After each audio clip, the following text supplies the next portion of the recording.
برج السرطان عاملين ايه؟ يا رب تكونوا بألف خير. النهاردة هنتكلم عن توقعات الأسبوع الثالث من شهر أبريل 2026، واللي بيبدأ معانا من يوم 16 لحد يوم 23.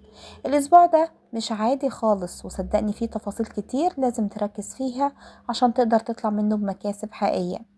أول حاجة كده يا سرطان، خليني أقولك إن الأسبوع ده فيه حركة فلكية مهمة جدا ليك، وهي انتقال الشمس من برج الحمل لبرج الثور. وده بيحصل من يوم 20، يعني قبل يوم 20 الشمس في الحمل، وبعد كده بتدخل الثور. وده بالنسبة لك نقلة حلوة جدا، عشان الثور برج صديق ليك وبيفهمك ويدعمك. كمان الزهرة موجودة في الثور، وده بيدي طاقة إيجابية في العلاقات وفي المشاعر وفي الإحساس بالأمان. بس خلي بالك بقى، مش كل الأيام شبه بعض، لأن في كواكب تانية عاملة كده ضغط شوية، زي وجود المريخ وزحل ونبتون في الحمل، وده بيخلي فيه اندفاع أوقات، وقرارات ممكن تبقى متسرعة لو مركزتش. تعالى بقى يا سرطان، نبدأ بالأيام اللي محتاجة منك تركيز جامد. عندنا يوم 16 و17. اليومين دول مهمين جدا، ومحتاجين منك هدوء مش طبيعي. بص، انا مش بقولك ما تتحركش، بس بقولك خليك حاسب كل خطوة. بلاش توقيع على اي ورق مهم، بلاش قرارات مصيرية، ولا بداية ولا نهاية.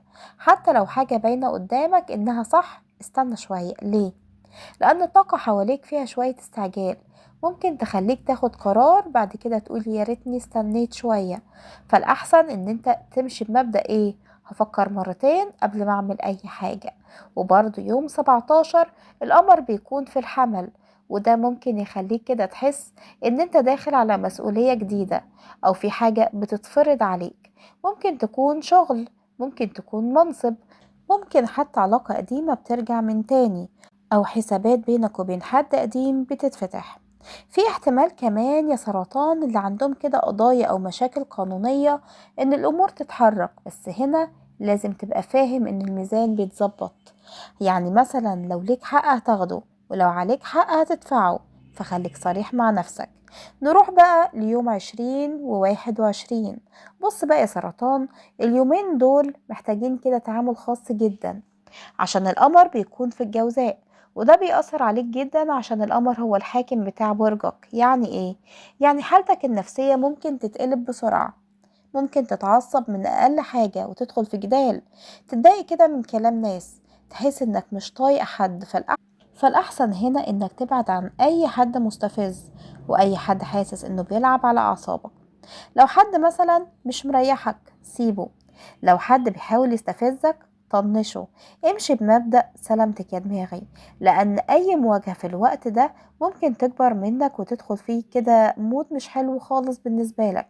كمان الطاقة بتاعتك في اليومين دول يا سرطان بتكون قليلة شوية، يعني ممكن تحس بكسل، خمول، عدم تركيز أو نسيان. تبقى ناوي كده تعمل حاجة وتنسى، تبدأ في حاجة وتزهق، فبلاش تضغط على نفسك. ولو علي أنا فهقولك خلي اليومين دول للراحة بس. اقعد في البيت، اعمل نفسك جو كده حلو، اتفرج على حاجة بتحبها، اسمع حاجة هادية، اشرب حاجة بتحبها. حتى لو هتقعد لوحدك بس تكون مبسوط. اشحن طاقتك بدل ما تستنفذها. نيجي بقى للأيام الحلوة بجد. عندنا يوم 22 و23، هنا بقى القمر داخل برجك، وده من أحلى الأيام ليك في الأسبوع كله يا سرطان. ليه؟ لأنك بتبقى في أفضل نسخة منك، طاقة عالية، تركيز، هدوء، قدرة إنك كده تثبت نفسك، تبان، الناس تلاحظك، شغلك يبان، مجهودك يظهر، كل حاجة بتبقى ماشية معاك. مش بس كده، ده كمان مع وجود الشمس في الطور، ده بيديك دعم إضافي يخليك تقدر تتحرك وتسافر، وكمان تنجز وتصلح علاقات وترجع حقوقك، تبدأ من جديد بشكل أوهى. يعني مثلا لو عندك حاجة كنت مأجلها، اعملها في اليومين دول. عندك كلام مهم قوله، عايز تاخد خطوة خدها، دي أيامك بجد يا سرطان. نيجي بقى للوضع المهني على مدار الأسبوع كله. بصراحة كده الأسبوع فيه شغل حلو جدا ليك، بس بشرط إنك تلعبها صح يا سرطان. انت حاطط هدف قدامك، عايز توصل لحاجة معينة، يمكن ترقية، يمكن مشروع، يمكن انك تعمل اسم لنفسك، وده وقت مناسب جدا انك تبدأ تتحرك.